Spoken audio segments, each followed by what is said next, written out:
Live from London, this is BBC News. With less than 48 hours to go until voters head to the polls, parties make their final pitches to the country.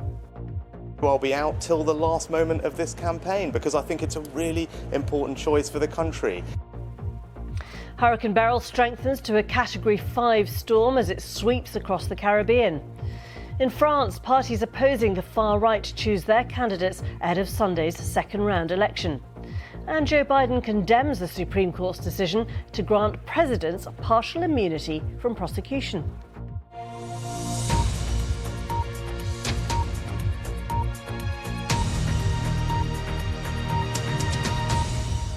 Hello, I'm Geetha Gurumuthy. Thanks for joining us.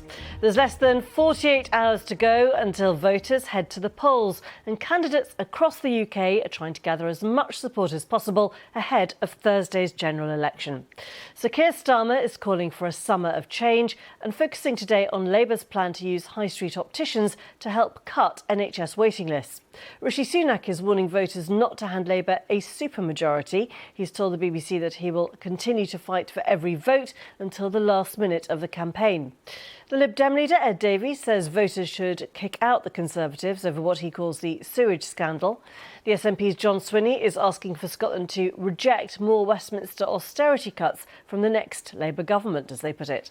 Education is the theme of the Green Party, with a package of measures which include replacing the school inspectorate Ofsted and scrapping tuition fees. Well, here's our political correspondent, Helen Catt. The Labour leader says this morning that he wants people to have more money in their pockets. And if Labour win on Thursday, he says he wants them to be better off in 5 years' time than they are now. He also told The Times he wants public services to improve by then too. But he said he would need a strong mandate, lots of votes in support, to do it, as there would be difficult choices. A message he was reiterating yesterday on the campaign trail. If you want change, you have to vote for it. The polls do not predict the future. Constituencies like this will be very, very tight on Thursday. So every single vote counts. Every single vote has to be earned. And we have to make sure that until the polls close at 10 o'clock on Thursday, we are earning the respect and the trust of the confidence of voters across the country, because change will only come if you absolutely vote for it. Rishi Sunak will aim his message directly at wavering voters later. The Tories will claim a small number of people in tight races could stop a big Labour win by lending the Conservatives their vote. He'll agree that a big Labour majority is not a foregone conclusion, but unlike Keir Starmer, he'll warn it would be damaging if it happened, as he did in a speech to supporters last night. On Thursday, it is not a by-election. It is not a referendum on our party or the past. It is a choice about the future of our country and what that future means for you and your family. If there is an unchecked, unaccountable Labour Party in power with a supermajority, think what that would mean for everyone. A Labour Party with a blank cheque to do whatever they want. Also talking about lending votes, the Liberal Democrat leader. Sir Ed Davey told The Guardian he thinks people are getting into the swing of tactical voting, where people who usually back different parties support the candidate best placed to beat the Tories. He claims that will make this election a once-in-a-century chance to change the political geography of the UK. We fought a really strong campaign. The SNP is claiming today that the result in Scotland is too close to call, and says a Labour government in Westminster would mean more austerity, which Labour has previously denied. All parties know they don't have long left now to make up voters' minds. Helen Catt, BBC News. Well, let's go to Scotland, where the SNP's John Swinney has urged Scots to back his party to avoid more austerity cuts from Westminster, claiming the election there is on a knife edge. Let's speak to our Scotland reporter, Katie Hunter, who's following the SNP's campaign today. Katie, the SNP took a long time to get their campaign bus going. What was the cause of that delay, and what are they expecting to do today? Well, the SNP launched their so-called battle bus last week. John Swinney has made the point that, yes, he is SNP leader, but he is also First Minister of Scotland. And while this election campaign has been ongoing, it has been business as usual in the Scottish Parliament with various new legislation being passed. So Mr Swinney has started his day today doing another live radio phone-in, taking questions from members of the public. He did a similar thing yesterday. Today he was asked about single-sex spaces for women, about carers allowance, about benefit payments, about all sorts of issues. And he's spending today across the Highlands with that message that you said, that the election in Scotland, according to the polls, what the polls are suggesting is that it is going to be a very close race between the SNP and Labour, a very different picture to what we're seeing in England, where the polls are suggesting that Labour are very much ahead of the Conservatives. But John Swinney will be hammering home some familiar messages today that we have been hearing from the SNP throughout the campaign. He has been talking about ABC, as he puts it, austerity, Brexit and the cost of living crisis. He blames Westminster for all three. And his message throughout this campaign has been that, in his words, there isn't much to separate the Conservatives and Labour. And he's making the case that if, and it is an if, Keir Starmer gets into Downing Street on Friday, then he argues that there will be a continuation of that austerity, and he's calling for people to vote SNP so that, in his words, they can stand up for Scotland. When the election was called, there was some concern, wasn't there, from the SNP in particular about the timing of it, because it is the school holidays. Has that become a concern? I mean, is there any evidence that a lot of people are going to be away? Are postal votes, have they got out in time? Because I think one poll was actually opened, one voting poll was opened in person, wasn't it, for people who hadn't had their postal votes? Yeah, you're right. When this election was called, and I think it surprised a lot of people, didn't it? There were eyebrows raised in Scotland because by the 4th of July, by Thursday, the vast majority of schools in Scotland have broken up. Some schools have been on holiday for well over a week now. And those first few weeks of the school holidays are a really popular time for Scottish families to go abroad. That's because English schools still haven't broken up, so there are some cheap deals to be had, and families want to make the most of that. And what we started to hear last week was that people who had applied for their postal vote were going away on holiday, but their postal ballots still hadn't arrived. So over the weekend, we saw some councils opening emergency facilities. And I mean, they were stressing these aren't ballot booths, but they were opening emergency facilities so that people could come along and pick up replacement postal votes. And as of yesterday, we'd heard that in 2 areas in Edinburgh and Fife that more than 500 people had been making use of those. But yes, there are certainly people who have gone abroad whose postal vote did not turn up before they went abroad, and so they will not be voting in the election on Thursday. How much is independence a factor in how people will vote? Well, the polls have suggested for some time now that around 50% of the population in Scotland supports independence, but the polls also suggest that support for the SNP has been dropping. So when the SNP launched its manifesto, we were told that independence would be line 1, page 1 of that manifesto, and so it was. And John Swinney has been keen to stress throughout this campaign that, in his view, independence is the key to protecting public services in Scotland. It comes back to this ABC message, austerity, Brexit, the cost of living crisis.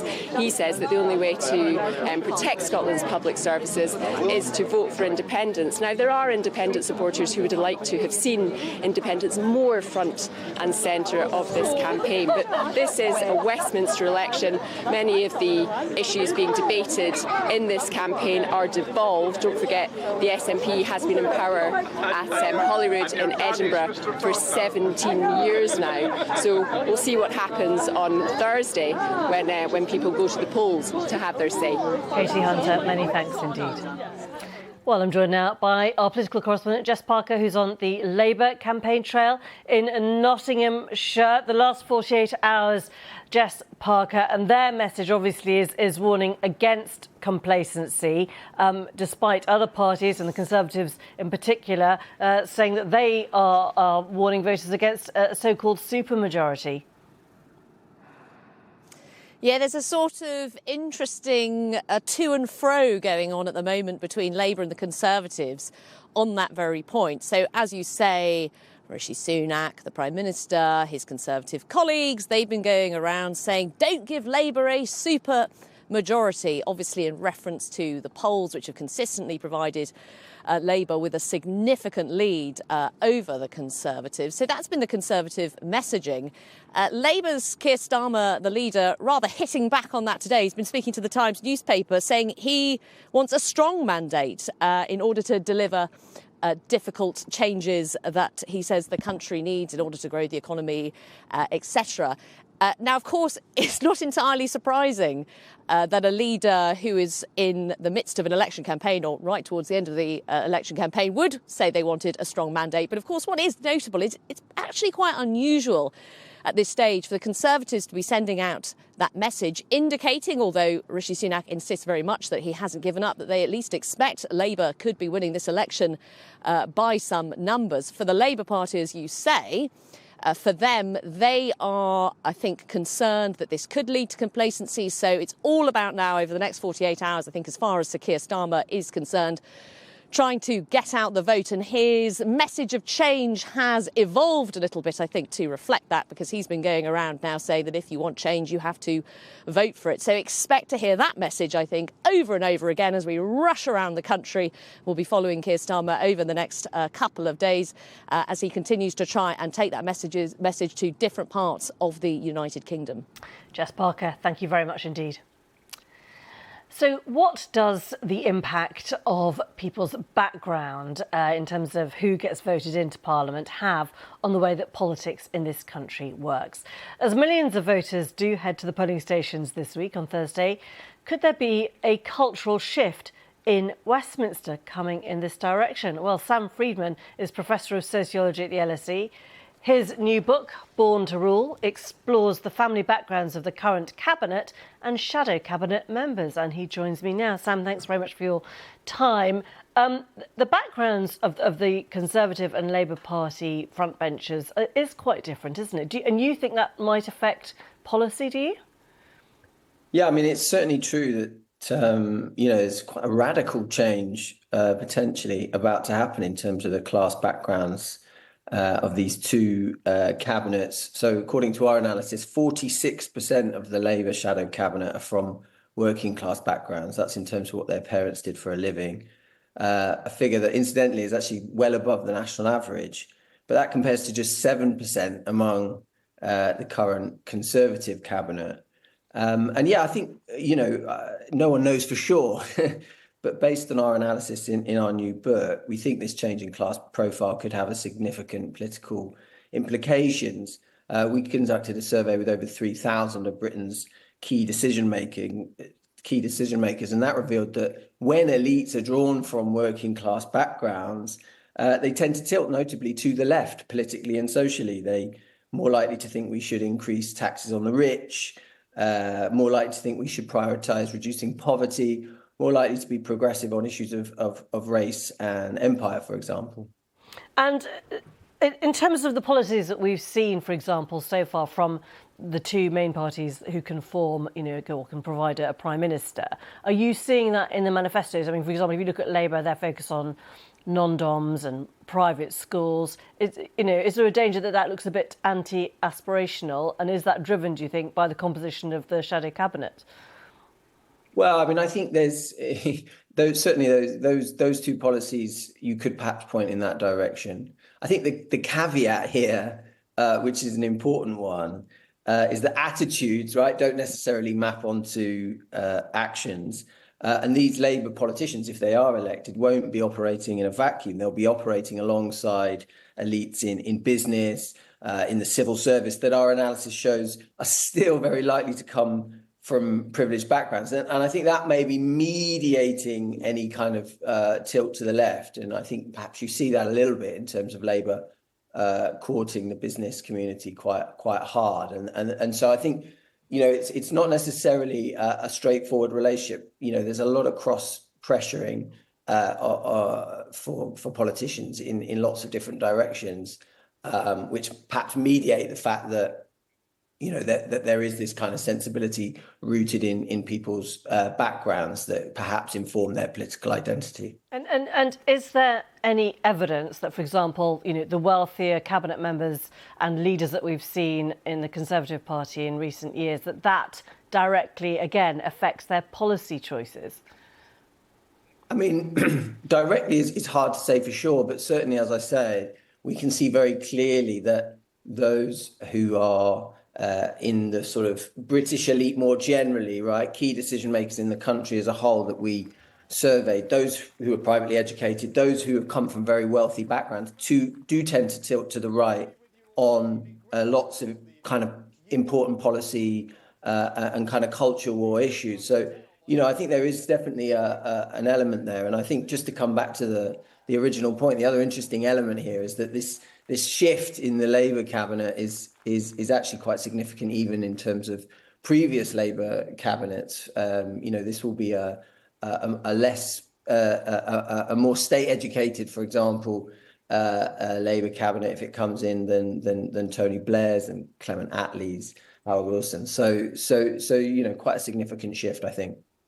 And in terms of also the constituencies that people represent, again, traditionally, I guess the Conservatives have held more wealthier areas, and therefore the concerns that they hear week in, week out are different to those from Labour. But that is shifting and could shift a lot with this election. Will that not affect how a government chooses how to go forward?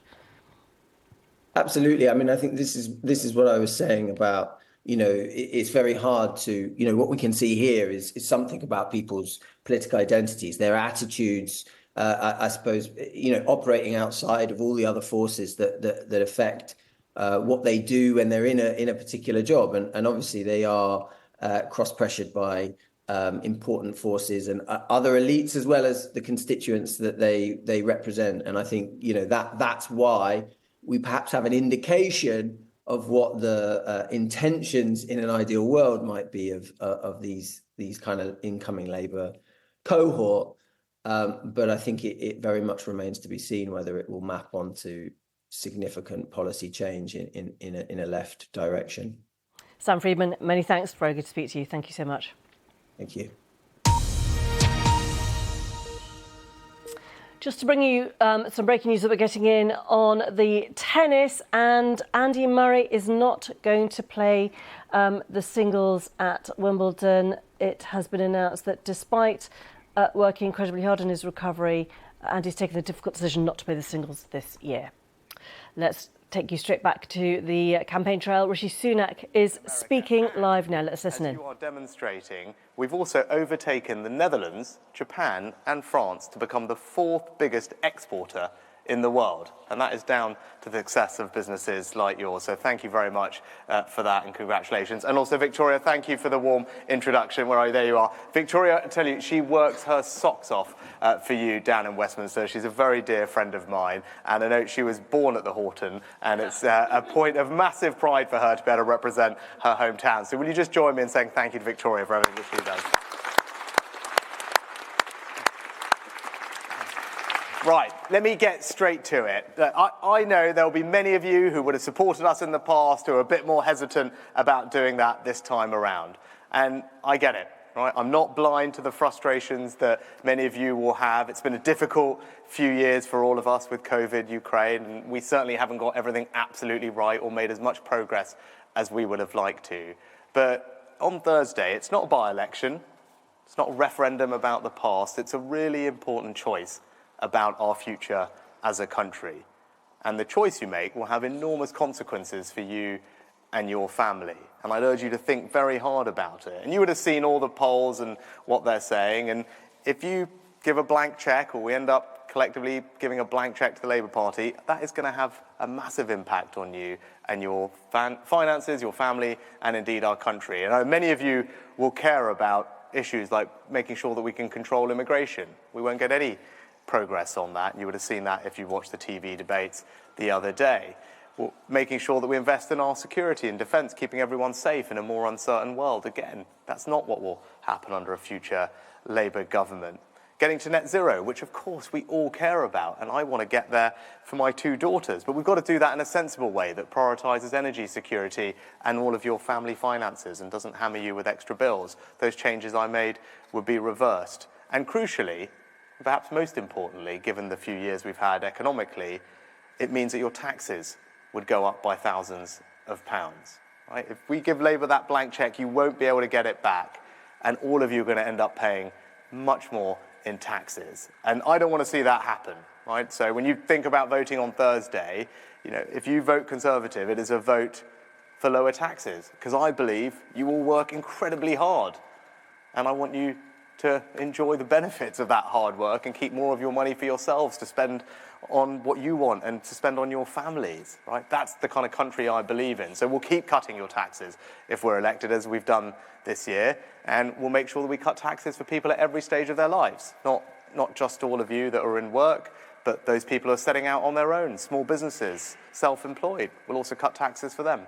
For young couples wanting to own their own home, because that's something that many of us will have experienced. I want everyone to be able to fulfill that aspiration. So we're going to abolish stamp duty for first-time buyers effectively. And families. I think family, like for all of you, for me, is the most important thing in my life. And we want to keep supporting families and expand the generosity of child benefit. And then pensioners, because I believe that if you work hard all your life and you put in, then you deserve dignity and security in retirement. And even if many of you are not in that bracket today, you'll have parents, you'll have grandparents, you want to know that they're going to be looked after, which is why we're going to introduce a triple lock plus to make sure that the state pension is never ever taxed. And again, that's not something that the Labour Party will do, which means for the first time in our country's history, pensioners face paying income tax on the state pension, which I don't think is right. So look, there is an important choice, and be in no doubt that a vote for the Conservatives on Thursday, a vote for Victoria, a vote for me and all of us, is a vote to lower your taxes and build on the progress we've made. And in conclusion, before I take your questions, I'll just say this, that my grandparents came to our country with very little. And a couple of generations later, here I am, standing in front of you, with the incredible privilege of having been not just your Chancellor, especially through a difficult time with the pandemic, but also now your Prime Minister. And that's why I love our country so much. I'm so grateful to everything that it's done for my family. It's why I do this job. And that's why I work so hard to make a difference to all of your lives in the same way that our country made a difference to my family's. And that's what you'll always get from me. Right? So you know that I share your values about opportunity, about aspiration, about rewarding hard work and family. I want to make sure that we deliver financial security for all of you, and I will take the action that's required to do that. And most importantly, we will always stand up for you. Stand up for what is right for you, stand up for what is right for our country. So that's the choice ahead of you on Thursday. As I don't sleepwalk into something that you haven't thought properly about. Think very hard about what it means for you and your family. And in spite of what all these polls say, every vote matters. You can make the difference. You can vote to make sure there isn't a Labour supermajority and actually there's not an unchecked party in power with a blank cheque to do what they want. You can vote for lower taxes, for secure borders and a more secure future for all of you and your families. And if you re-elect me in Victoria, it will be the privilege of our lives to continue serving you and trying to make a difference to all of you and your families. So thank you very much for having me this morning.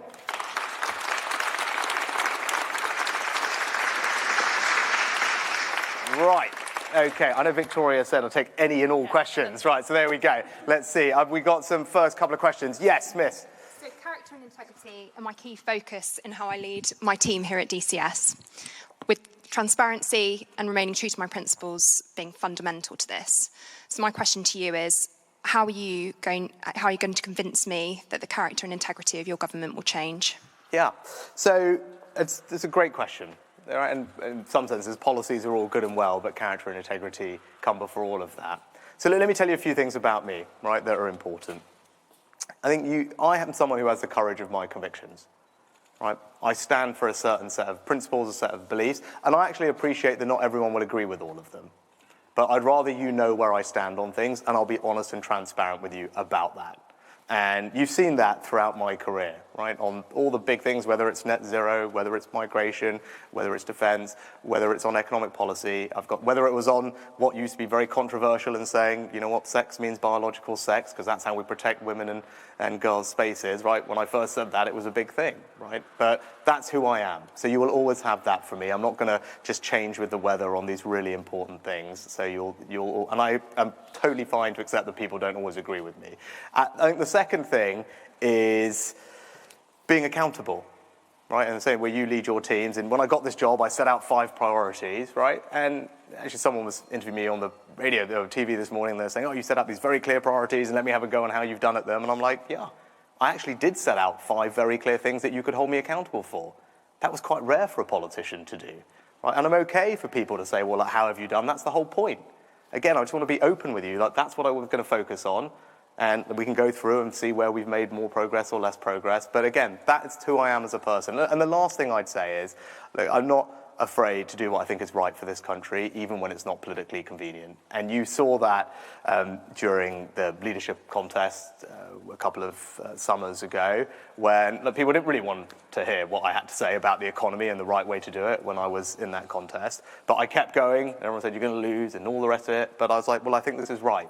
And even if people don't want to hear it now, I want to make sure I argue the case. And look, I was proved right then, right, on that big economic debate where no one thought that I would succeed.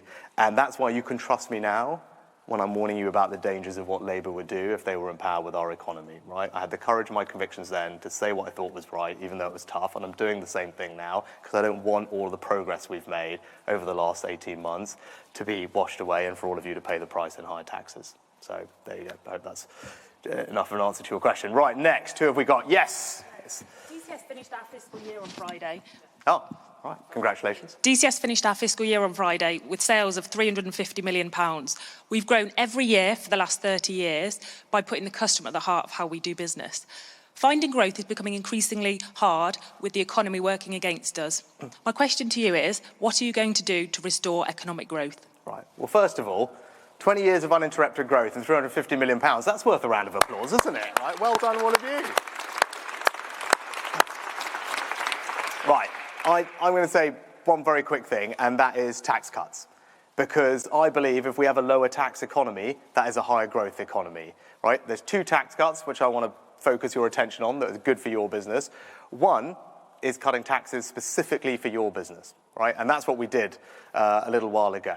So for businesses like yours that are investing in things, expanding in warehouses, in distribution, in the plant, the machinery you've got here, we now have the most generous tax treatment anywhere in the world.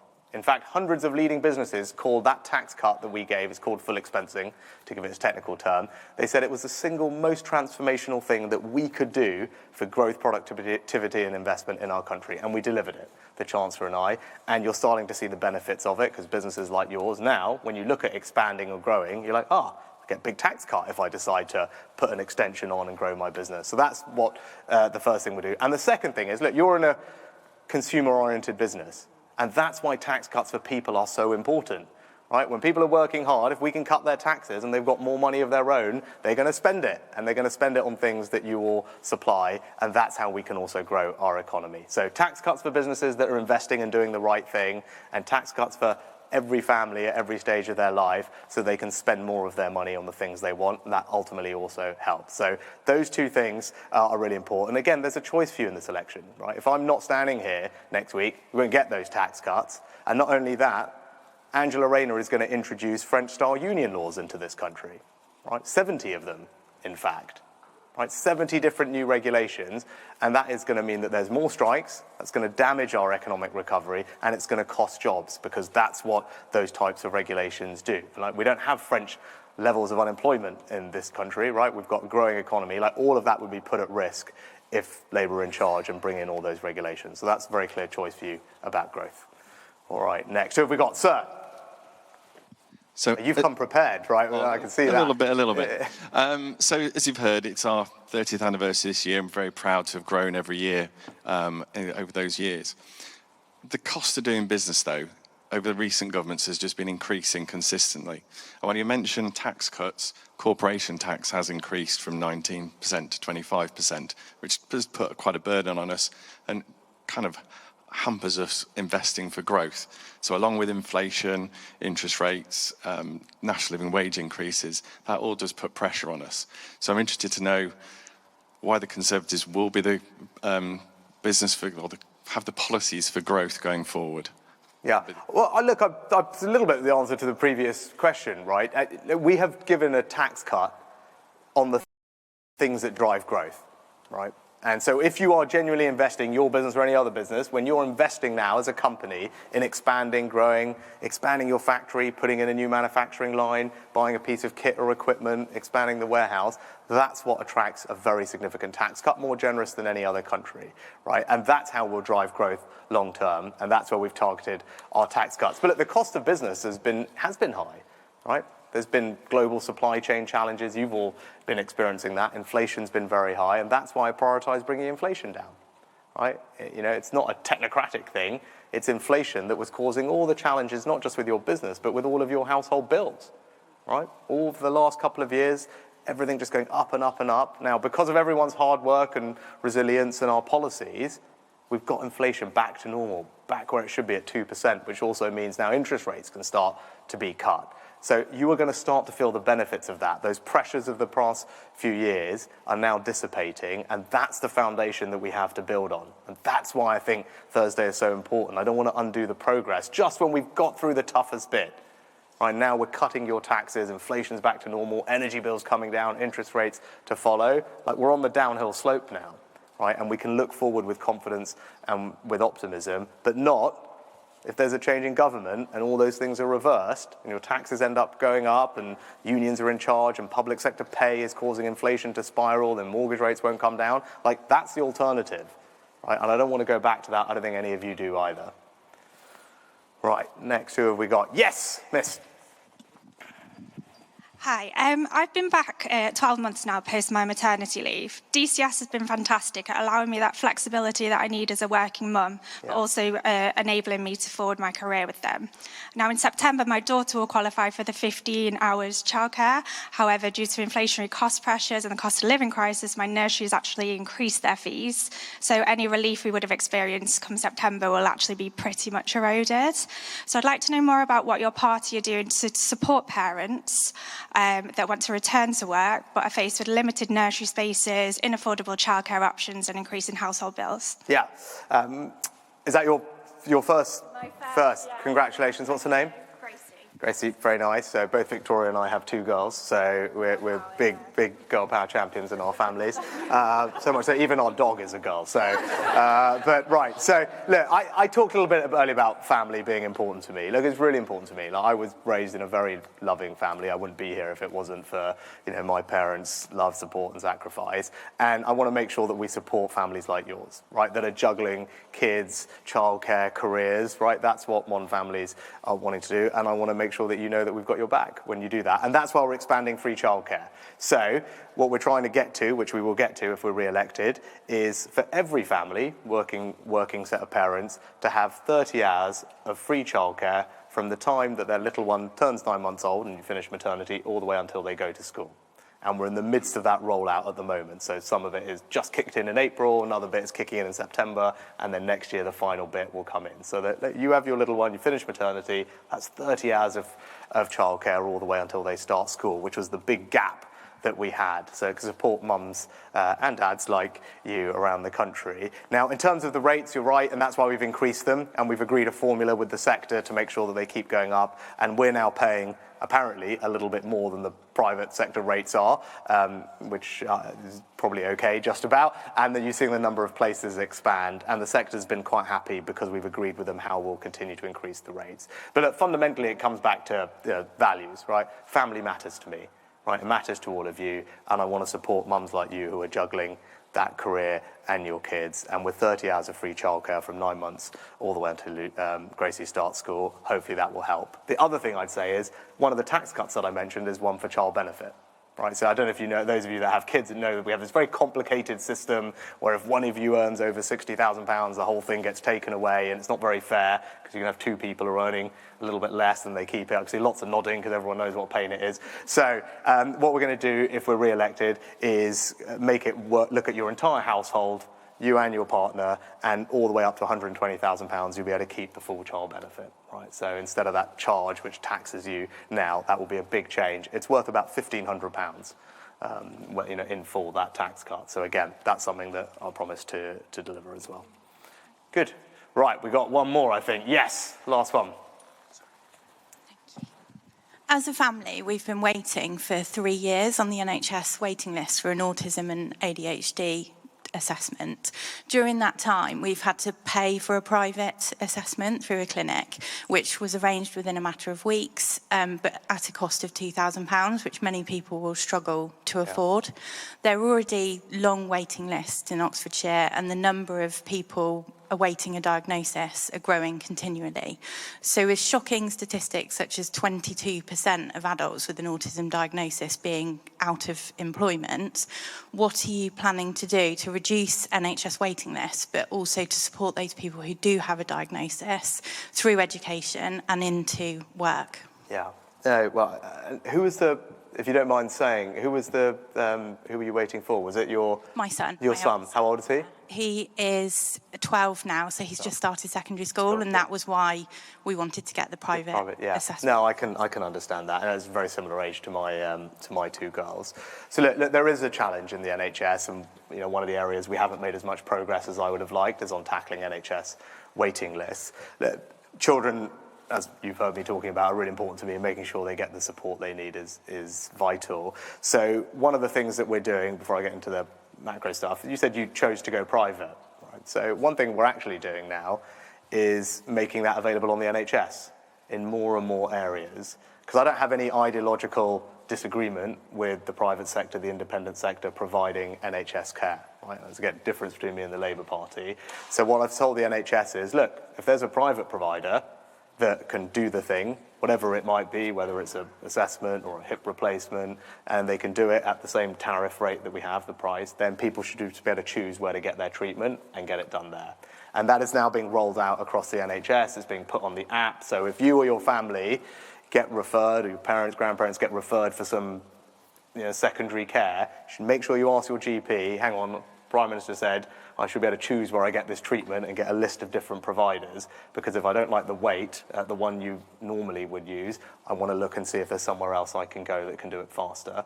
And that is now helping to actually bring down the waiting lists, and we're rolling it out to more areas. So look, it's not going to work overnight, and I'm sorry it wasn't there in place for you, but that's just an example of the kind of thing that will help in the future. And look, more generally, I come from an NHS family. Right? I was at pharmacy yesterday, and my mum was a pharmacist, and I grew up working for her. I know how important healthcare is to all of you, and that's why we're putting record amount of money into it, hiring more doctors and nurses, and also doing things differently, using private providers, as I said, but also using pharmacies. So now, if Gracie or your son or anyone else, or you've got ear infection, sore throat, sinusitis, you don't need to see your GP anymore. You don't need to sit there and wait for that appointment. You can just go straight to your pharmacist and get the medicines that you need there and then. And we're going to roll that out to more conditions as well. So it's just kind of example of some practical things that we're doing, thinking a bit differently so that you and everyone else can get the care that you need. And the last thing I'd say on that is, it is challenging for the very simple reason that we had a pandemic where, I'll give you this one number, 6 million referrals for treatment didn't happen during the pandemic. 6 million, right? And that's what we're catching up with. Right, so in spite of us doing more, and the NHS doing an extraordinary job right now, more than they've ever done in their history, it just takes a bit of time as those 6 million referrals come back into the system, and we're having to work through them. And look, that pressure will dissipate over time, I promise you that, and you're now starting to see waiting lists start to come down over the last few months, which is positive progress, but we've got a long way to go. But the most important thing for you to know is I care, the NHS is very safe with me, I grew up in an NHS family, and I'll always make sure it's there for you, and you have the peace of mind that it's there for you and your families. Good. All right. I'm going to get back to it. Thank you so much for having me. Really nice to see you. Bye. Rishi Sunak on the campaign trail in Oxfordshire. That part of the world often seen, obviously, very safe Tory seats, but the Prime Minister pushing for every possible vote there, as you see. Just let me bring you one piece of breaking news, which is positive for the Conservatives. A Reform UK candidate has defected to the Conservatives, and they say that this is because of the, quotes, racist, misogynistic and bigoted views of some of her former colleagues. This is from Georgie David, who has issued a statement issued by the Conservatives saying, I am hereby announcing my decision to leave the Reform Party and stand down as their candidate for West Ham and Beckton with immediate effect. Georgie David, previously of Reform, says, I'm in no doubt that the party and its senior leadership are not racist. However, as the vast majority of candidates are indeed racist, misogynistic and bigoted, I do not wish to be directly associated with people who hold such views that are so vastly opposing to my own and what I stand for. And the Reform UK candidate previously now says that people should endorse the Conservative Party instead. OK, let us move on, because as polling day approaches, political posts are popping up across social media, some accurate, others false and misleading. How can you decode what's being pushed to your feeds this general election? Mariana Spring is with me. Mariana, has there been a lot of false information out there? So I think it would be fair to say that rather than there being a tsunami of deep fakes and disinformation, there have been some quite effective examples of where particularly political activists or supporters have pushed misleading narratives, sometimes using the simple tactics that we've seen a lot, memes, post videos, and sometimes using stuff that is doctored or edited or deep faked. I think one thing that's really important over the next couple of days really is to just be super aware of what you're being recommended into your feed. So some of that will be paid for political content, it will be adverts from the main parties, attack lines and so on, but quite a lot of it, and I've been investigating the social media this election with my undercover voters, so these are 24 fictional characters, social media profiles across all of the main sites, private with no friends, but they let me interrogate what different people are being targeted with. And one of the main things I've seen is not necessarily paid for ads, but what we'd call organic content, so content that is otherwise created by political supporters and can sometimes be helpful but can also be misleading. Mariana, I'm so sorry, I had more questions, but we've got to stop because the campaign trail continues, but I know you're doing a lot for election night. Thank you so much. Let me just take you to Keir Starmer's campaign now in Nottinghamshire. Let's listen to the Labour leader. With 2 days to go, we're running such a positive campaign. We're campaigning with a positive case to take to the electorate, all about change. And what a contrast to the increasingly desperate negative campaign that the Tories are running. They've literally got nothing to say to the electorate as we go into Thursday. We've got plenty to say, because this campaign is about change, it's about turning the page and rebuilding our country.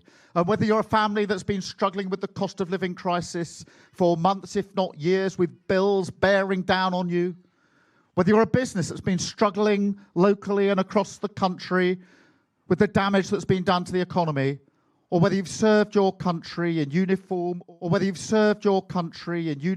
or in your community, this campaign is for you. The change that we're campaigning for is for you. We've got one job this summer, and that's to make it a summer of change and to have a Labour government returned on Thursday, the 4th of July.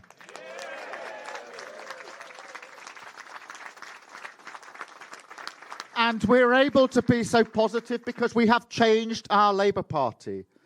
We pushed gesture politics to one side, and we proudly say country first, party second. That is the change that we brought about in our party. That is the approach we take to this campaign, and we are asking for the opportunity to change our country for the better and put it back in the service of working people. That is what this is all about. And the contrast could not be starker. Because believe you me, if you don't vote Labour on Thursday, if you vote for the Conservatives or anybody else, then we could end up on Friday morning with 5 more years of the same. We've had 14 years of chaos and division and failure. And have you seen anything in their campaign that suggests that they've changed? I've seen chaos and division and failure. I'd add with a big N, negativity. Negativity as we go into the last 48 hours. But that's what will be back on Friday morning if we don't persuade people of the case for change. And forget the polls. You all know in constituencies like this, every single vote counts. Many constituencies will go down to just a few hundred votes either way on the day. So every vote has to be earned. It's out there to be earned. And we have to work our way through till 10 o'clock on Thursday evening, making the case that if you want change, you have to vote for it. And I do believe the country wants change. You'll have been out on the doors. We've been campaigning for a long time now. I'm yet to meet a single person that said to me, look here, everything's great. Please don't change anything. It's fine as it is. Nobody is saying that. People want change, but change will only happen if you vote for it. So we campaign through all the way to 10 o'clock on Thursday in constituencies like this across the country, with ambition for our country, with a plan on day one. We'll roll up our sleeves and get on with the urgent work that's needed, setting up those 40,000 extra appointments in the NHS to get our waiting list down, recruiting the 13,000 police officers that we need in our neighbourhoods, making sure we've got the teachers in our schools so that every single child, whatever their background, whatever their circumstances, gets the chance that they need to go as far as their talents will take them, as we rebuild our country, with the NHS not just back on its feet, but fit for the future. With GB Energy, a new publicly owned energy company, keeping your bills down for good with energy security and the next generation of jobs. And making sure that across Britain, people are better off. Living standards are going up. People feel better off because their public services are working. The NHS is working as they would expect, as they're entitled to. That is the choice at this election. The choice between continuing as we are, chaos, division, failure, that'll all be the same. It'll be worse because they'll feel emboldened. Or turning the page with a smile, with a spring in our steps, which is how we've campaigned, and rebuilding our country, starting from day one. That's a change worth having, but if you want change, you've got to vote for it. Thank you very much.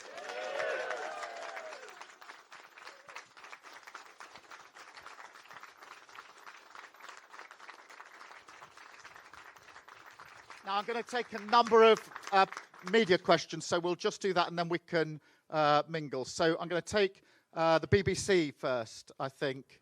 Yes. Hi there. Jess Parker, BBC News. Sir Keir Starmer, imagine that you are Prime Minister on Friday. You walk through the door of Downing Street.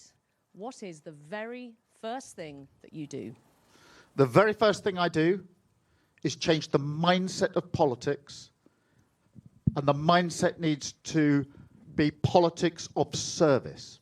We've had 14 years of self-entitlement under the Tories, 14 years of seeing the Partygate, the breaking of the rules that everybody else was following, the PPE contracts in COVID, the gambling that we've seen in this campaign. Politics needs to be returned to service.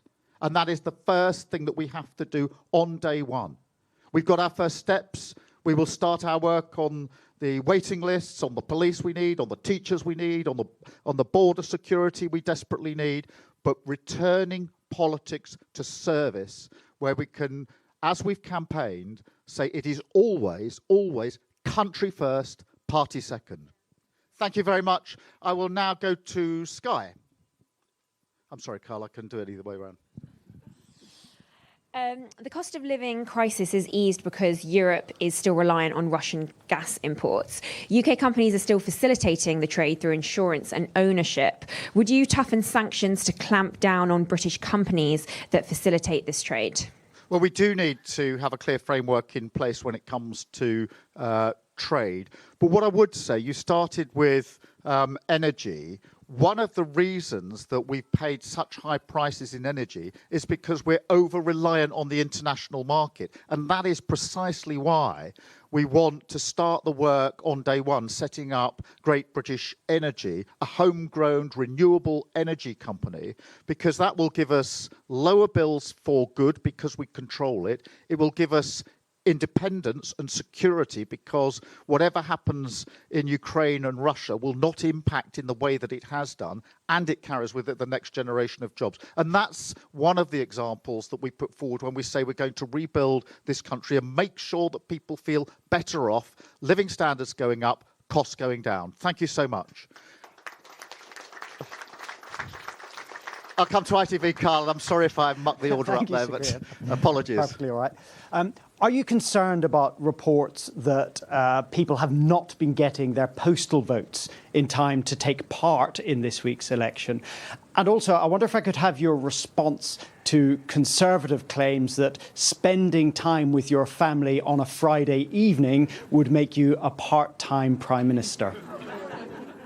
Well, look, on the serious part of your question, which was the first part, I am concerned about the postal ballots because it is really important in this election that every single person has the ability to vote, and I hope vote for change. And so I think it's on all of us, on a sort of non-party political basis, to say we must do everything we collectively can to ensure that those ballot papers get to people and they can fill them in and have the vote to which they are entitled so that the country can move forward with the change that I hope will be delivered at this election.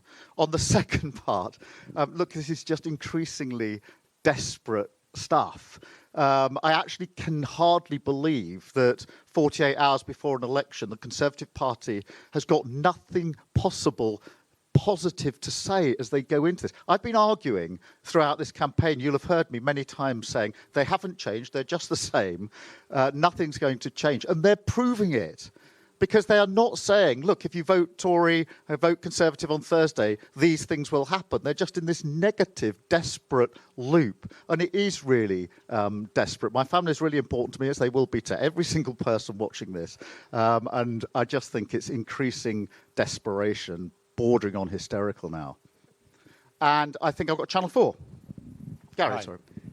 I wonder if, in the spirit of change, I can lure you away from sound bites to a slightly more reflective answer. Some people are saying, as they watch events around Europe and in America, that maybe Brexit was Britain's populist right moment, and we're through that, out the other end. And if you're elected, that might be proof of that. Is that right, or is there still a populist far-right threat here? Could a big Labour majority be a false dawn? What do you think? Well, I think this is a really serious issue in terms of the tides and currents of politics, both in this country and across Europe. And, you know, I believe that there are, you know, many challenges in this country, across Europe and across the world, which are more volatile now than they've been for a number of years. And within that has been a loss of confidence in politics itself as the answer to those challenges, a sort of disaffection. I believe that progressive parties, our party and other parties and governments across the world, are the answer to the challenges that the world faces. But we do have to understand why people have lost faith in politics. And I think if you look at the last 14 years in this country, you can see why, because those Partygate, the breaking the rules that were imposed on the rest of the country, was a real moment of trust with the electorate, as were the PPE contracts handed out at great expense to the taxpayer, as was the first instinct of so many in the Conservatives when there was to be an election, which was not how do I take my message to the country, but how quickly can I get to the bookies. This goes really deep into the psyche, and that's why the change that we hope to bring about in this election to return politics to service is so important for the future of our country, but also so important to the point you put to me, which is how do we take on the sort of populism and nationalism that is taking hold in some places, and we can see that in Europe and other parts of the world. So there's a really serious political challenge here that we have to rise to, and that's why the first answer I gave in relation to the first change will be to return politics to service and ensuring that we have progressive answers to the challenges we face. Thank you all very much indeed. We've got a bit of time to ourselves now. Thank you. Keir Starmer there campaigning in Nottinghamshire and taking questions, including one at the end on the threats from the far right in Europe, and also some of the lines of attack from the Conservatives. But like Rishi Sunak that we saw also in the last few minutes, basically the leaders repeating their main themes that we have seen: Just 48 hours to go before everyone can vote on Thursday, of course. Let's have a change for a moment from all that. And have you ever heard of walking football? It is played at a slower pace on smaller pitches with no tackling and was originally designed to help older men socialise, but now it's proving hugely beneficial for people with Parkinson's. Well, with me is Colin Wells, who was diagnosed with Parkinson's in 2017 and plays the sport. Colin, thank you very much for being here. Well, thank you for highlighting it today, because it's important that those with Parkinson's sees that it doesn't stop you doing things to the condition. So thank you for asking me on today. Oh, pleasure, thank you. Can you just explain for us a bit more how it works? Yeah, it was a game that was invented in 2011, and it's on the basis of the basic premise of football, but you're not allowed to run, you have to walk. And there'll be 5, 6, 7 aside, 8 aside on a much smaller pitch. And I'd encourage people to look at it because it's very inclusive, particularly the Walking Football Association and the way that they run it. And is it? Do you have men and women playing together? Yeah, it's as I say, it's very inclusive. And even if you haven't played before, it's something that we've encouraged people to take up, because it's not just the physical attributes and the physical health benefits, but it's the mental well-being as well. It helps you take part in a team sport rather than sitting around and just staying at home. I'd encourage people to look at it. And how long have you been playing? I mean, you had a very high-powered job, didn't you, in earlier days? Yes, I certainly was. I still am a practising barrister. I've still got my ticket. But I use football along with dancing at the English National Ballet and other means of exercise. I bang the drum for Parkinson's advocates, and walking football is a really good way to deal with it.